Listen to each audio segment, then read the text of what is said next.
السلام علیکم ورحمۃ اللہ وبرکاتہ نحمدہ ونصلی علی رسولہ الکریم اما بعد فاعوذ باللہ من الشیطان الرجیم بسم اللہ الرحمن الرحیم رب اشرح لی صدری ویسر لی امری واحلل عقدۃ من لسانی یفقہوا قولی رب زدنا علما اللہم فقہنا فی الدین اللہم انا نسألک علما نافعا وعملا متقبلا ورزقا طیبا اللہم انفعنا بما علمتنا وعلمنا ما ينفعنا وزدنا علما آمین یا رب العالمین۔ سورۃ المومنون، اس سورت کے پہلے 10 آیتوں میں اللہ تعالیٰ نے بتا دیا تھا کہ ایک مومن کیسا ہوتا ہے، کیسے صفات ہیں اس کے، اور مومن جو ہوتے ہیں وہی فلاح پاتے ہیں۔ فلاح پانے کے طریقے ہم نے دیکھے پہلے 10 آیتوں میں۔ پھر بعد میں اللہ تعالیٰ نے انسان کی تخلیق کے بارے میں بتایا، کس طرح سے انسان کو بنایا، ایک نطفے سے، مٹی سے، پھر اسی طرح ایک محفوظ ٹھکانہ دیا ماں کے پیٹ میں، پھر وہاں سے بچہ بڑھتا ہے، پھر پیدائش ہوتی ہے، پھر وہ جوان ہوتا ہے، پھر بوڑھا ہوتا ہے، پھر اللہ کے طرف ہی لوٹتا ہے۔ اور پھر نوح علیہ السلام کا ذکر آیا۔ نوح علیہ السلام نے 950 سال تبلیغ کی، لوگوں کو اللہ کے طرف بلایا۔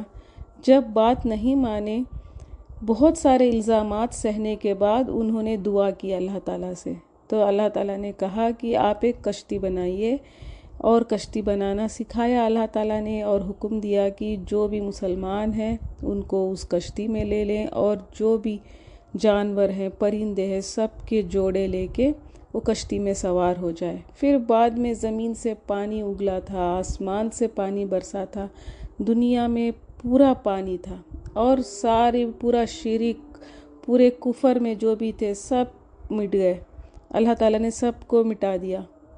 تو یہ اللہ تعالیٰ کی سنت ہے۔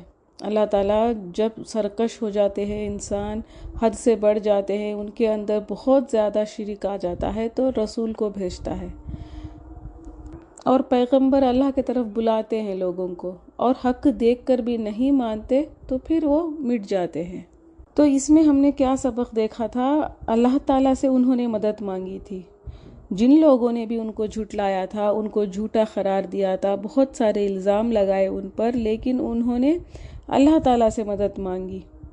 رب انصرنی بما کذبون، تو اے میرے رب مدد کر، میری مدد فرما میری، اس وجہ سے جو انہوں نے جھٹلایا مجھے۔ جھٹلانے کا کیا مطلب ہے؟ ان کو جھوٹا کہا، نبوت کو جھوٹا کہا لوگوں نے، تو ان لوگوں کے منہ نہیں لگے۔ نوح علیہ السلام اللہ تعالیٰ سے مدد مانگی۔ تو ہمارے لیے بھی یہ سبق ہے، اگر کبھی دین کے معاملے میں کسی الزامات کوئی سہتا ہے، یا لوگوں کی طرف سے کچھ بھی مشکلیں آتی ہیں، تو اللہ تعالیٰ سے مدد مانگنی ہے۔ اللہ تعالیٰ نے آیت 80 میں بتایا کہ البتہ یہ نشانیاں ہیں، عبرت کی نشانیاں ہیں، ان قوموں کو ہم دیکھتے ہیں تو ان کے بارے میں سوچنا ہے۔ تو ان پر عذاب کیوں آتے ہیں، یا لوگوں کے اوپر بھی کیوں تکلیفیں، کیوں مصیبتیں آتی ہیں، کیوں عذاب آتا ہے؟ تاکہ آزمائے۔ اللہ تعالیٰ نے کہا میں آزماتا ہوں، تاکہ پتہ چل جائے کس کا ایمان کتنا ہے، کس کی کتنی باتیں ہیں، جو وہ باتیں کہہ رہے ہیں اس پر عمل بھی ہے یا نہیں، کون سچا ہے کون جھوٹا ہے، یہ جاننے کے لیے اللہ تعالیٰ آزماتا ہے۔ آیت 31، ثم پھر انشانا اٹھایا ہم نے، من بعدہم بعد ان کے، قرنن لوگ آخرین دوسرے۔ تو نوح علیہ السلام کے بعد دوسرے قوموں کو اٹھایا، تو جو بھی ناشکرے تھے، حد سے بڑھ گئے تھے، ان لوگوں کو سب کو مٹا دیا اللہ تعالیٰ نے، اور ایک نئے قوم کو لے کر آیا، ایک نیا گروپ پھر سے آیا۔ فارسلنا، تو بھیجا ہم نے، فیہم ان میں، رسولاً ایک رسول، منہم انہی میں سے، ان کے اعبدو عبادت کرو، اللہ کی، ما نہیں لکم تمہارے لیے، من الہ کوئی الہ، غیرہ اس کے سوا، افلا کیا پھر نہیں، تتقون تم ڈرتے۔ تو کیا ہوا؟ پھر سے اللہ تعالیٰ نے انہی میں سے ایک رسول بھیجا، مطلب ان کے اندر ہی ایک انسان کو رسول بنایا اللہ تعالیٰ نے۔ نوح علیہ السلام کے بعد کون سی قومیں تھی؟ قوم عاد، قوم سمود، جو ہود علیہ السلام، صالح علیہ السلام، ان لوگوں کے جو قوم تھی۔ اور یہ رسول کیوں آتے ہیں؟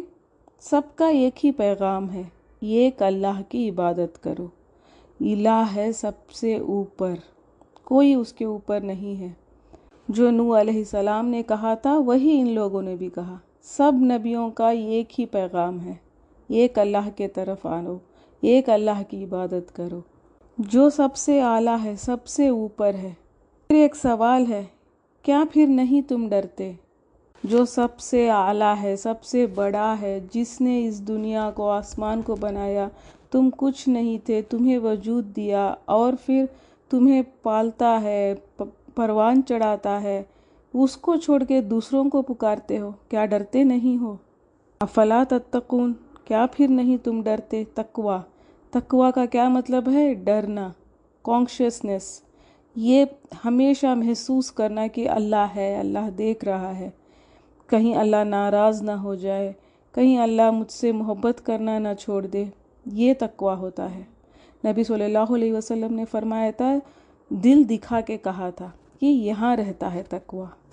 قالا، اور کہا، الملؤ، سرداروں نے، من قومہ، اس کی قوم سے، الذین، جنہوں نے، کفروا، کفر کیا، وکذبوا، اور جھٹلایا، بلقاء، ملاقات کو، الآخرۃ، آخرت کی، واترفناہم، اور خوشحالی دی ہم نے انہیں، فی الحیات الدنیا، زندگی میں دنیا کی، ما نہیں ھذا یہ، الا مگر، بشر، ایک انسان، مثلکم، تمہارے جیسا، یاکلو، وہ کھاتا ہے، مما، اس سے جو، تاکلون، تم کھاتے ہو، منہ، جس سے، وہ اشربو، اور وہ پیتا ہے، مما، اس سے جو، تشربون، تم پیتے ہو۔ تو کیا بات ہے؟ اب ہمیشہ ہم دیکھتے آ رہے ہیں جہاں پر پیغمبر آتے ہیں، دعوت دیتے ہیں، تو پہلی انکاری کہاں سے آتی ہے؟ اس قوم کے سرداروں سے۔ تو اس قوم کے سرداروں نے کیا کہا؟ پہلے تو یہ کفر میں تھے، انہوں نے جھٹلایا ملاقات کو، آخرت کی، آخرت کا بھی انکار، آخرت پر بھی ایمان نہیں تھا، کیونکہ یہ بہت دولت مند تھے، اللہ تعالیٰ نے ان کو بہت خوشحالی دی تھی دنیا میں۔ تو اب ان کے اندر کیا تھا؟ تکبر تھا۔ نوح علیہ السلام کے ذکر میں ہم نے دیکھا تھا اللہ تعالیٰ نے بہت برکتیں دی، جب وہ کشتی سے نکلے بابرکت جگہ دی انہیں۔ تو اس کے بعد جو بھی قومیں آئی، قوم ہود ہو یا سمود ہو، ان لوگوں کو اللہ تعالیٰ نے بہت کچھ دیا تھا، بہت مالدار تھے، طاقت بھی تھی ان کے اندر، بہت لمبے لمبے بڑے تھے یہ لوگ، بہت قوت تھی ان کے اندر، ان کو اللہ تعالیٰ نے عطا فرمائی تھی۔ لیکن ان کا کیا رویہ تھا؟ انہوں نے آخرت کو جھٹلا دیا۔ بہت سارے گناہ کا جڑ ہے یہ آخرت کی انکاری۔ جس کے اندر آخرت کا ڈر نہیں ہوتا ہے وہ دنیا میں بہت گناہ کرتا ہے۔ تو آخرت پہ جتنا ایمان سٹرونگ ہوگا انسان اتنی محنت کرے گا دنیا میں۔ تو اب یہ سرداروں نے کیا کہا؟ ان لوگوں نے کہا یہ تو ایک بشر ہے، ہم جیسے ہی ایک انسان ہے، ہم جو کھاتے ہیں وہی کھاتا ہے، ہم جو پیتے ہیں وہی پیتا ہے، تو ہم کیوں اس کی بات مانیں؟ تو انسان کو ایک پیغمبر سمجھنا مشکل تھا ان کے لیے۔ تو ان کا کہنا تھا اگر کوئی فرشتہ ہوتا تو ہم ایمان لاتے، کیونکہ پیسہ بہت تھا، سردار تھے۔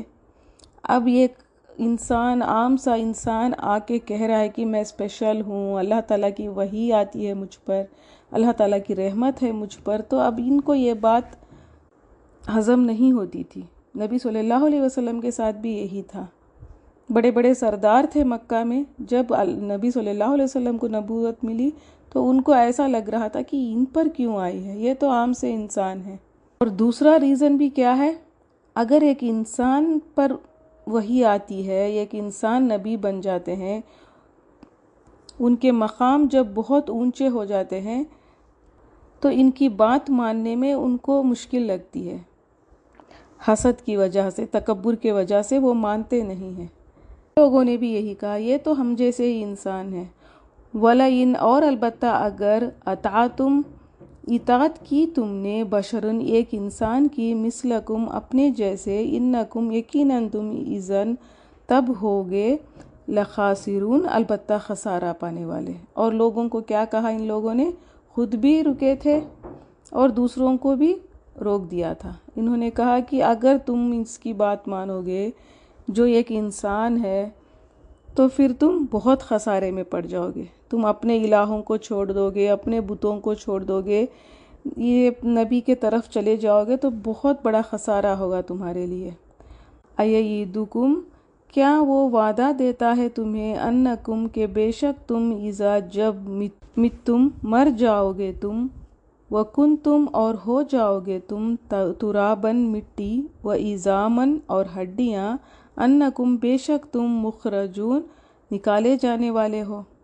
جب پیغمبر کہتے ہیں کہ جب مر جاؤ گے مٹی ہو جاؤ گے پھر بعد میں اللہ تعالیٰ زندہ کرے گا، اللہ کے سامنے کھڑے ہونا ہے، آخرت ہے، جواب دینا پڑے گا، تو ان کو یہ باتیں عجیب دکھتی تھی۔ تو یہ لوگ کہتے تھے کہ یہ کیا بات ہے، یہ کتنی عجیب بات ہے، مر جاؤ گے مٹی ہو جاؤ گے، ہڈیاں گل جائیں گی تمہاری، پھر سے کیسے اٹھائے جاؤ گے۔ اصل میں انسان کی کیا سائیکالوجی ہے، جو ممکن چیز ہے، جو پازیبل ہے، جو ہمارے عقل کو جو سمجھ میں آتی ہے، ہمارے نظروں کے سامنے جو ہوتی ہے، اس کو ہی ہم سچ سمجھتے ہیں۔ تو یہ اس زمانے کے ایک سیلیبریٹیز تھے، سردار تھے، مالدار تھے، تو لوگوں میں بھی عقیدے کے آخرت کی بگاڑ کر رہے تھے۔ تو عقیدے آخرت کی بگاڑ بہت بڑا خسارہ ہے، بہت سارے گناہوں کی یہ جڑ ہوتی ہے۔ یہ لوگ کیا کرتے ہیں، دنیا کو خوبصورت کر کے دکھا دیتے ہیں اور ایسا لوگوں کے اندر ڈال دیتے ہیں کہ بس یہ دنیا ہی سب کچھ ہے، اس کے بعد کچھ نہیں ہے۔ ہیہاتا، بہت دور ہے، ہیہاتا بہت دور ہے، لما وہ جو توعدون تم وعدہ دیے جا رہے ہو۔ تو انہوں نے کیا کہا، یہ تو بس کہانیاں ہیں، باتیں ہیں، بہت دور ہے، بہت جھوٹ ہے، مطلب یہ بات پازیبل ہی نہیں ہے۔ تو ایک طرح سے مذاق اڑاتے تھے، تم جو وعدہ دیے جا رہے ہو، مطلب جو کہہ رہے ہو آخرت ہے، قیامت ہے، تو یہ تو بہت دور کی بات ہے، یہ ہوگا ہی نہیں۔ آیت 37، ان نہیں ہیا یہ الا مگر حیات الدنیا، زندگی ہماری، الدنیا دنیا کی، نموتو ہم مرتے ہیں، ونحیا اور ہم جیتے ہیں، وما اور نہیں نحنو ہم، بمبعوثین اٹھائے جانے والے۔ تو ان کی کیا باتیں تھیں جو آج کل بھی عام باتیں ہیں، ہم تو بس اس دنیا میں پیدا ہوئے ہیں اور پھر ہم مر جائیں گے، یہ تو بس ایک مدر نیچر ہے، زندگی ملتی ہے پھر بڑھاپا آتا ہے یا پھر کوئی بھی وجہ سے پھر انسان چلا جاتا ہے، یہ تو نارمل سی بات ہے، یہی دنیا کی زندگی ہے، انسان پیدا ہوتے ہیں اور مرتے ہیں، یہ تو نارمل سی چیز ہے۔ تو پھر کیا ہوتا ہے، اس عقیدے سے انسان کیا سوچتا ہے کہ دنیا کی زندگی بس ایک باری ملی ہے تو موجیں کرو، مستی کرو، لیکن ایسا نہیں ہے۔ آخرت پر ایمان لانا بھی ہمارے ایمان کا ایک حصہ ہے۔ دنیا کی بھی ایک زندگی ہوتی ہے، مرنے کے بعد برزخ کی بھی زندگی ہے، اور پھر آخرت کی بھی زندگی ہے۔ ان نہیں ہوا وہ الا مگر رجل ایک مرد، افطرا اس نے گھڑ لیا علی اللہ اللہ پر، کذباً جھوٹ، وما اور نہیں نحنو ہم لہو اسے بمومنین ماننے والے۔ تو یہ لوگ ایک اللہ کو مانتے تھے لیکن اللہ کے ساتھ دوسروں کو بھی الہ بنا لیا تھا۔ تو جب یہ پیغمبر آتے ہیں، نصیحت کرتے ہیں، تو ان کی کیا باتیں تھیں، یہ تو بس ایک انسان ہے، مرد ہے، اور اس نے اللہ پر جھوٹ گھڑ لیا ہے۔ تو یہ بہت بڑا گناہ ہے، پیغمبر کو جھوٹا قرار کرنا، اللہ کی باتیں کرنے والے کو اس طرح سے بے عزت کرنا بہت بڑا گناہ ہے۔ لیکن ہمیشہ سے یہ ہوتا آ رہا ہے، جس کسی نے بھی اللہ کی باتیں کی ہے، ان لوگوں نے بہت باتیں سنی ہیں۔ تو ہم لوگ دیکھ سکتے ہیں کتنی آیتیں اب آ رہی ہیں ان سرداروں کی، ان لوگوں کی، کتنی بڑائی ہے ان کے اندر، کتنا تکبر ہے۔ نبی ماننے سے یہ لوگ کیوں انکار کر رہے ہیں؟ کیونکہ اگر ایک انسان نبی ہو کے یہ کام کر سکتے ہیں، جو بھی نبی کرتے ہیں، نیک کام، عبادتیں، سب کچھ، تو ان کو یہ مشکل لگتا ہے خود کرنے میں۔ اب نبی ہو کے یہ سب کچھ کر سکتے ہیں تو پھر ہمیں بھی کرنا پڑے گا۔ اصل آبجیکشن یہ ہے ان کا۔ مسلمان بھی یہی کہتے ہیں آج، اگر کچھ ایسی سنتیں سامنے آتی ہیں تو کہتے ہیں کہ وہ تو نبی تھے، نبی صلی اللہ علیہ وسلم تو بہت اعلیٰ درجے کے تھے، ان سے یہ ہو رہا تھا، ہم سے کیسے ہوگا؟ یا کہتے ہیں وہ تو ابو بکر تھے، لیکن وہ سارے انسان ہی ہیں، ان کے بھی دل ہیں، ان کے دل پتھر کے نہیں تھے۔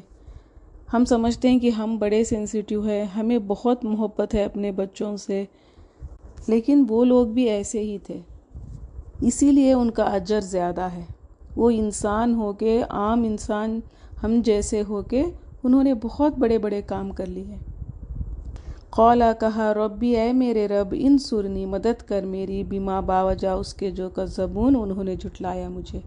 اب دیکھیے ان کا بھی یہی ہے، جو نوح علیہ السلام نے دعا کی تھی، ان نبیوں نے بھی یہی دعا کی، ہود علیہ السلام یا پھر صالح علیہ السلام، ان لوگوں کی بھی یہی باتیں تھیں، اللہ تعالیٰ سے انہوں نے بھی مدد مانگی۔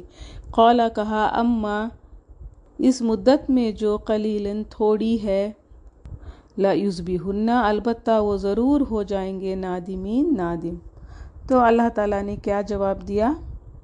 نبیوں کے بات پر اللہ تعالیٰ نے فرمایا کوئی بات نہیں، جب وقت آ جائے گا، جب ان پر عذاب آ جائے گا یا پھر موت آ جائے گی تو یہ ضرور شرمندہ ہوں گے، ندامت ہوگی ان کو۔ تو ایک تسلی دی اللہ تعالیٰ نے، ان لوگوں کو چھوڑ دو، ان کو پتہ چل جائے گا اور جلدی ہی پتہ چل جائے گا۔ فَأَخَذَتْهُمْ تو پکڑ لیا انہیں، صیحۃ چنگاڑ نے، بالحق کی ساتھ حق کے، فَجَعَلْنَاهُمْ تو کر دیا ہم نے انہیں، غثاءً کوڑا کرکٹ، فَبُعْدًا تو دوری ہے، للقوم ان لوگوں کے لیے، الظالمین جو ظالم ہیں۔ تو ان کے اندر 3 عذاب آئے تھے، ان میں سے ایک چنگاڑ تھی، ایک آواز تھی، بس وہ آواز سے ہی وہ لوگ سارے مٹ گئے۔ تو یہ انسان کی حقیقت ہے، جو تکبر کرتا ہے، جو بڑی بڑی باتیں کرتا ہے، اللہ کے سامنے کھڑے ہو کے سوال کرتا ہے، وہ بس یہ ایک چنگاڑ تھی، اور یہ کیا ہو گئے؟ کوڑا کرکٹ ہو گئے، تن کے پتے ٹکڑے ہو گئے۔ غثاءً کہتے ہیں مطلب ہلکا پن۔ نبی صلی اللہ علیہ وسلم نے بھی کہا تھا میری امت بھی ایسے ہی، مسلمان بھی غوثان ہوں گے، یہی ورڈ یوز کیا تھا۔ تو ہم بھی مسلمان کیا ہوں گے؟ ہلکے ہو جائیں گے، ہلکا پن ہوگا ہمارے اندر بھی۔ مطلب کیا ہے؟ ایمان کی کمزوری آ جائے گی، تقویٰ چلا جائے گا۔ اور ایسے لوگوں کے لیے کیا ہے؟ بعید ہے، تو دوری ہے، مطلب لعنت ہے، اللہ کے رحمت سے خالی ہوں گے یہ لوگ، دوری ہوگی، بہت دوری ہوگی اللہ سے۔ ثم پھر انشانا اٹھایا ہم نے، من بعدہم ان کے بعد، قروناً قوم آخرین دوسری۔ تو سمپل سی بات ہے، انہوں نے جھٹلایا تو دوسروں کو لے آ گیا اللہ تعالیٰ، ان کو مٹا دیا اور دوسروں کو لے کر آ گیا۔ یہاں پر آخرین ہے، آخر کہتے ہیں نیکسٹ، اور آخر آتا ہے، آخر کا کیا مطلب ہے؟ لاسٹ ہوتا ہے، تو دونوں اپوزٹ ہے، آخر اور آخر۔ تو زیر زبر میں اتنا فرق آ جاتا ہے عربک ورڈز میں۔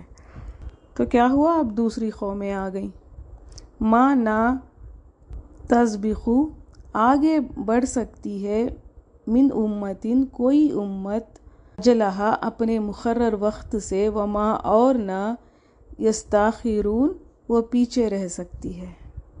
تو قومیں آتی ہیں جاتی ہیں، یہ اللہ کی سنت ہے، ہر کسی کا ایک مقرر وقت ہے، اللہ تعالیٰ کے حکم سے ہوتا ہے، کوئی نہ آگے جا سکتا ہے نہ کوئی پیچھے جا سکتا ہے، مطلب زندگی کا جتنا وقت ہے وہ بس اتنا ہی ٹھہرے گا۔ ثم پھر ارسلنا بھیجا ہم نے، رسولاً اپنے رسولوں کو، تترا پے دپے، کلما جب کبھی جہاں آیا امتن کسی امت میں، رسولہا رسول اس کا، کذبوہ انہوں نے جھٹلا دیا اسے، فاتبعنا تو پیچھے لائے ہم، بعضہم ان کے بعض کو، بعضاً بعض کے، وجعلناہم اور بنا دیا ہم نے، احادیث قصے کہانیاں، فبعداً تو دوری ہے، لقوم ان لوگوں کے لیے، لا یؤمنون جو نہیں ایمان لاتے۔ بھیجا ہم نے رسولوں کو پے در پے، مطلب ایک کے بعد ایک رسول آتے گئے۔ تو یہ قوم کتنی خوش قسمت تھی، ان کے اندر رسول آتے گئے، حق کی بات بتایا، اللہ کی طرف بلایا لوگوں کو۔ تو یہ بہت رحمت ہے اللہ تعالیٰ کی۔ انسان ہدایت سے محروم تھے، اللہ تعالیٰ نے پیغمبروں کو بھیجا، تو ہمیں بھی اس کا بہت شکر ادا کرنا ہے۔ ہمارے اندر بھی نبی صلی اللہ علیہ وسلم آئے، اللہ تعالیٰ نے قرآن کو دیا، حدیثوں کو دیا، اور آج یہ موقع دیا اللہ تعالیٰ نے کہ ہم اس قرآن کو سمجھ رہے ہیں، تو بہت خوش قسمت سمجھنا ہے اور شکر گزارنا ہے۔ سوچنا ہے کہ میری کیا نیکی تھی، کیوں اللہ تعالیٰ نے مجھے یہ کتاب دی، تو اس نعمت کی قدر کریں۔ تو یہ قرآن ہدایت کے لیے ہے، موت کے وقت آخرت میں برکت آئے گی اس سے۔ عبداللہ بن عباس کا قول ہے، رسول اللہ صلی اللہ علیہ وسلم نے فرمایا تھا، قرآن کو پڑھنے والے ناکارِ عمر تک نہیں پہنچیں گے، مطلب جلدی مر جائیں گے، بڑھاپے تک نہیں پہنچیں گے، یہ معنی نہیں ہے اس کا۔ اس کا کیا مراد ہے؟ بڑی عمر تک، ناکارہ عمر تک کا مطلب کیا ہے؟ قرآن کو جو گہرائی سے سمجھتا ہے، غور و فکر کرتا ہے، تو یہ جو تھاٹ پروسیس ہے یہ اچھا ہوگا، اس سے ذہن کبھی بوڑھا نہیں ہوگا۔ جسم بوڑھا ہو جائے گا لیکن ہمارا جو برین ہے اس پر بڑھاپا نہیں آئے گا، کیونکہ جو قرآن کو سمجھتا ہے، غور و فکر کرتا ہے، اللہ تعالیٰ کا ڈر جس کے اندر ہوتا ہے، تو نیگیٹیو تھاٹ سے دور رہتا ہے۔ تو یہ مطلب ہے اس کا۔ تو قرآن کا یہ بہت بڑا فائدہ ہے کہ ہمارا ذہن ٹھیک رہے گا۔ اور ایک مطلب کیا ہے؟ دین کے کام میں دل لگانے والے بوڑھے نہیں ہوں گے۔ جسم تو بوڑھا ہوگا لیکن وہ مرتے دم تک اسی میں رہیں گے۔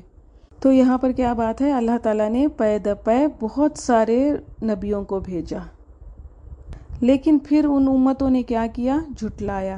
کچھ لوگوں نے ایمان لائے، کچھ لوگوں نے جھٹلایا۔ تو پھر کیا ہوا؟ وہ لوگ قصے کہانیاں بن گئے، مطلب اللہ تعالیٰ نے ان کو مٹا دیا، بس داستانیں بچ گئیں۔ کوئی ان کے بارے میں بتانے والا، کیا ہوا تھا کہنے والا کچھ نہیں، بس اندازے ہیں، بس کہانیاں ہیں، ایسے ہوتے ہوں گے، ایسے کرتے ہوں گے۔ تو سارے مٹ گئے۔ جس قوم پر بھی عذاب آتا ہے اس کی چینٹی تک نہیں بچتی، اس قوم کی چینٹی تک نہیں بچتی، سب مٹ جاتا ہے۔ تو یہاں تک نوح علیہ السلام سے لے کے موسیٰ علیہ السلام تک کے سارے پیغمبروں کی بات آ گئی ہے۔ آیت 45، ثم پھر ارسلنا بھیجا ہم نے موسیٰ کو وَأَخَاهُ اور اس کے بھائی ہارون کو بِآیاتنا ساتھ اپنی نشانیوں کے، وسلطان اور دلیل مبین واضح۔ اب موسیٰ کا ذکر ہے، موسیٰ علیہ السلام۔ تو یہاں پر ان کے بارے میں بھی لمبا قصہ نہیں ہے۔ ان کو اور ان کے بھائی کو اللہ تعالیٰ نے نشانیاں دے کے بھیجی، واضح دلیل دیے۔ سلطان مبین کیا ہے؟ تورات ہے۔ نشانیاں کیا ہے؟ ان کا عصا اور ان کی گفتگو، جو فرعون سے انہوں نے باتیں کی تھی، حق کو بتایا تھا، یہ ساری چیزیں نشانیاں ہیں۔ اِلیٰ فرعون، طرف فرعون، وملائہ اور اس کے سرداروں کے، فاستکبروا تو انہوں نے تکبر کیا، وکانوا اور تھے وہ قوماً لوگ، عالین سرکش۔ تو فرعون کے سامنے حق کو پیش کیا، لیکن فرعون اور اس کے سردار کیسے تھے؟ سرکش تھے، تکبر تھا، حق کو جھٹلایا تھا، اپنے آپ کو بڑا سمجھتے تھے۔ 9 نشانیاں عذاب کے طور پر ان کے اوپر آئی تھی، لیکن پھر بھی نہیں مانے تھے۔ تو ان کے سامنے بہت ساری نشانیاں پیش کی موسیٰ علیہ السلام نے۔ نبی زیادہ باتیں نہیں کرتے، بس آدھا جملہ کہہ دیتے ہیں، سامنے والے کے زبان بند ہو جاتی ہے، عقل دنگ رہ جاتی ہے۔ تو یہ مبین ہے۔ موسیٰ علیہ السلام نے بھی کچھ ایسے جملے بولے، فرعون دنگ ہو گیا تھا لیکن مانا نہیں تھا۔ نبیوں کی بات بہت بھاری ہوتی ہے۔ فقالو تو وہ کہنے لگے، انومنو کیا ہم ایمان لائیں، لبشرین 2 انسانوں پر، دو انسان کون ہیں؟ موسیٰ اور ہارون علیہ السلام، مثلنا اپنے جیسے، وقومہما اور قوم ان دونوں کی، لنا ہمارے لیے، عابدون تابع دار ہیں۔ تو یہاں پر ان کا اصل خرابی دکھ رہی ہے۔ کیا کہا انہوں نے؟ ان کے جو قوم ہے موسیٰ علیہ السلام اور ہارون علیہ السلام کا، یہ تو ہمارے غلام ہیں، یہ غلام کے قوم کے لوگ آ کے ہمیں نصیحت کر رہے ہیں۔ موسیٰ علیہ السلام اور ان کے بھائی بنی اسرائیل سے تھے، اور بنی اسرائیل غلام تھی فرعون کی۔ تو غلامی دو طرح کی ہوتی ہے، ایک تو فزیکل سلیوری جس سے ہر انسان نکلنا چاہتا ہے، غلامی ہوتی ہے تو انسان اس سے نکلنا چاہتا ہے۔ ایک ہوتی ہے ذہنی سلیوری، ذہنی غلامی، مطلب جو ہم سامنے دیکھتے ہیں، جس سے ہم امپریس ہوتے ہیں، ان ساری چیزوں کو ہم اپنے دماغ میں رکھ لیتے ہیں، اس کے غلام ہو جاتے ہیں، اس سے آگے نہیں نکلتے اور اسے نکلنا بھی نہیں چاہتے۔ تو یہ بہت بڑی خرابی ہے۔ تو آج ہم لوگ فزیکلی ہم غلام نہیں ہیں کسی کے، ہم نکل چکے ہیں، لیکن آج بھی جو پرانے کلچر ہیں، طریقے، رسمیں، رواج، سب ہم اتنے امپریس ہیں اس سے، ہم اس سے نکلتے ہی نہیں ہیں۔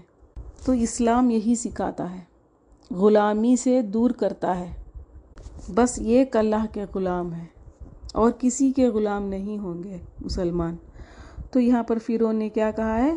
یہ تو بس غلام ہے، ان کی بات ہم کیوں مانیں؟ یہ تو ہمارے اشاروں پہ چلتے ہیں، ہم ان کی نصیحت کیوں لیں؟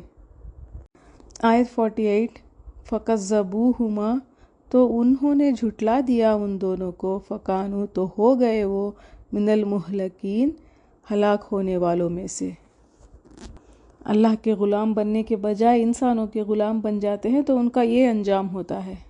اللہ تعالیٰ نے ان کو ہلاک کر دیا، ریڈ سی میں ڈبو دیا ان لوگوں کو، فرعون کو اور اس کے سارے لشکر کو۔ تو اس سے ہمیں کیا پتہ چلتا ہے؟ کتاب کا مقصد ہدایت ہے، برکتیں نہیں، قسم اٹھانے کے لیے نہیں ہے کتاب، ہدایت لے کر عمل کرنے کے لیے ہے۔ تو جو کوئی بھی اس کو جھٹلاتا ہے، اس پر عمل نہیں کرتا، پھر وہ ہلاک ہو جاتا ہے۔ وَلَقَدْ اور البتہ تحقیق آتَيْنَا دی ہم نے موسیٰ کو الکتابہ کتاب، لَعَلَّهُمْ تاکہ وہ یہتدون وہ ہدایت پائے۔ تو یہی بات ہے، موسیٰ علیہ السلام کو دی ہم نے کتاب، کس لیے؟ ہدایت پانے کے لیے۔ اور یہ کتاب فرعون ہلاک ہو جانے کے بعد ملی تھی۔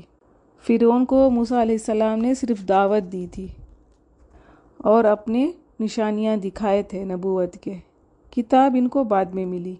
تو اللہ تعالیٰ کی کتاب میں کیا ہوتا ہے؟ ہدایت ہوتی ہے، تو اس کو محبت کے ساتھ، عزت کے ساتھ لینا ہے، پیچھے رکھ دیں گے تو پھر ہلاک کر دیے جاؤ گے۔ وَجَعَلْنَا اور بنایا ہم نے ابن مریم کو، وَأُمُّهُ اور اس کی ماں کو، آیتاً ایک نشانی۔ اب عیسیٰ علیہ السلام کی بات آئی ہے، ان کو اور ان کی ماں کو اللہ تعالیٰ نے نشانی بنا کے بھیجا۔ کیا نشانی تھی عیسیٰ علیہ السلام کے پاس؟ بن باپ کے وہ پیدا ہوئے تھے، اور ماں کا کیا ہے؟ اللہ تعالیٰ نے ان کو آزمانا چاہا، ایک عزت دار عورت تھی، باکردار عورت تھی، لیکن پھر بھی ان کو اللہ تعالیٰ نے آزمایا، یہ نشانی ہے۔ پاک دامن ہو کر بھی انہوں نے ایک بچے کو جنم دیا۔ وَآوَيْنَاهُمَا اور پناہ دی ہم نے ان دونوں کو، إِلَىٰ رَبْوَةٍ طرف بلند جگہ کے، ذات قرارٍ قرار سکون والی، وَمَعِينٍ اور بہتے چشمے والی۔ اور ان کو پناہ دی ہم نے ایک بلند جگہ پر۔ یہ کہا جاتا ہے یہ ایک ٹیلا تھا، کھجور کا سایہ تھا، جہاں مریم علیہ السلام گئے تھے اور عیسیٰ علیہ السلام کو پیدا کیا تھا۔ بعض کا کہنا ہے اس زمانے کا بادشاہ ہیرودوس تھا۔ عیسیٰ علیہ السلام جب پیدا ہوئے تھے تو اس کو ایک خواب آیا تھا، اس کے پاس جو بھی اس کے علماء تھے انہوں نے بتایا تھا کہ ایک بچہ پیدا ہوگا جو تمہارے ہلاک کے لیے سبب بنے گا۔ تو یہ بات سن کے مریم علیہ السلام مصر چلی گئی تھی عیسیٰ علیہ السلام کو لے کے۔ ان کو ایک سکون والی جگہ دی اللہ تعالیٰ نے، جہاں پر چشمے بھی ہیں، معین کا مطلب ہے پانی جہاں پر نہروں کے جیسا بہتا ہے، تیزی والا پانی نہیں۔ تو یہاں تک کیا ہے، نوح علیہ السلام سے لے کے عیسیٰ علیہ السلام تک سب نبی کور ہو گئے، یہاں پر سب کے بارے میں اللہ تعالیٰ نے بتا دیا۔ اب آخری نبی بچے ہیں ہمارے نبی صلی اللہ علیہ وسلم، ان کے پہلے تک کا بتا دیا اللہ تعالیٰ نے۔ تو اللہ تعالیٰ ہماری بھی مدد کرے، ہمیں بھی اللہ تعالیٰ دین کی طاقت دے۔ یا ایھا الرسل، اے پیغمبروں، کلو کھاؤ، من طیباتی پاکیزہ چیزوں میں سے، وعملو اور عمل کرو، صالحاً نیک، انی بے شک میں، بما اسے جو تعملون تم عمل کرتے ہو، علیم خوب جاننے والا ہوں۔ اب پیغمبروں کو کہا جا رہا ہے کھاؤ پاکیزہ چیزوں میں سے۔ اب یہ اللہ تعالیٰ کا حکم ہے، پیغمبر بھی کھاتے ہیں پیتے ہیں، عام انسان ہیں، تو ان لوگوں کو کیا کہا جا رہا ہے، پاکیزہ چیزیں کھاؤ، کلین کھاؤ، کھانے کے بعد نیک عمل کرو، جو کچھ تم کر رہے ہو باخبر ہے اللہ تعالیٰ۔ اب یہ ہدایت کی بات کر کے اللہ تعالیٰ نے کہا کھاؤ، کیونکہ حلال کھانا بھی عبادت ہے۔ حلال دو طرح کا ہوتا ہے، ایک تو چیز حلال ہوتی ہے اور اس کا سورس آف انکم بھی حلال ہوتا ہے۔ جیسا کہ ایک فروٹ کھایا ہم نے، خریدا ہم نے، ہر فروٹ تو حلال ہے، لیکن اس کو جو خریدا ہے مال وہ کیسا ہے وہ دیکھنا ہے۔ اگر وہ ناجائز ہے تو پھر وہ حلال نہیں رہتا، وہ فروٹ حرام ہو جاتا ہے۔ اسی طرح حلال چیز ہے اور پیسے بھی حلال ہے، لیکن وہ کچھ دن رکھا ہے ہم نے تو وہ پھر گل سڑ گیا، تو پھر وہ کیا ہوتا ہے، وہ پھر طیب نہیں رہتا، وہ خراب ہو جاتا ہے، تو اس کو بھی نہیں کھا سکتے۔ تو رزق حلال سے کیا ہوتا ہے، روح کو طاقت ملتی ہے۔ رزق حلال نہیں ہے تو روح بیمار ہو جاتا ہے۔ جس طرح سے گلی سڑی کوئی چیز ہم کھاتے ہیں تو جسم خراب ہو جاتا ہے ہمارا، اسی طرح رزق حلال نہیں ہے تو روح بیمار ہو جاتی ہے۔ اور جب پیٹ میں حلال لقمہ کھاتے ہیں ہم تو اچھے کام کرتے ہیں۔ اور یہاں پر حکم دیا ہے کہ پاکیزہ چیزیں کھاؤ، طیب کب نہیں ہوتی چیز، کھانا تو ٹھیک ہے لیکن وہ چیز صحت کے خلاف ہے، وہ کھا کر صحت خراب ہوتی ہے تو پھر وہ طیب نہیں رہتی۔ اسی طرح کوئی گرم چیز ہے، پھونک مار دیا ہم نے، پھونک کے کھا رہے ہیں، تو حدیث کے حساب سے کھانے پر پھونکنا نہیں ہے، تو تب بھی وہ طیب نہیں رہتا۔ اسی طرح غلط وقت پہ کھانا، یہ بھی طیب میں نہیں آتا۔ اسی طرح زیادہ کھا لیا، حد سے زیادہ کھا لیا تو یہ بھی طیب نہیں ہے۔ مطلب کھانے کے طور طریقوں میں طیب ہوتا ہے، پہلے ہاتھ دھو لو، پھر بسم اللہ پڑھو، پھر بیلنس ہونے کھاؤ، فریش کھاؤ، دودھ پھل کھاؤ، جو ایزیلی ڈائجسٹ ہوتا ہے وہ چیزیں کھانا، جس سے صحت اچھی رہتی ہے وہ چیزیں کھانا طیب میں آ جاتا ہے۔ اب ہائی کیلوریز کا کھانا کھا لیا، حد سے زیادہ کھا لیا، بے ٹائم کھا رہے ہیں تو پھر جس سے صحت خراب ہوتی ہے وہ طیب نہیں ہوتا، طیب کے خلاف ہو جاتا ہے۔ اور پھر اللہ تعالیٰ نے کہا پاک چیزیں کھاؤ، طیب چیزیں کھاؤ اور عمل صالح کرو، یہ دعوت ہے۔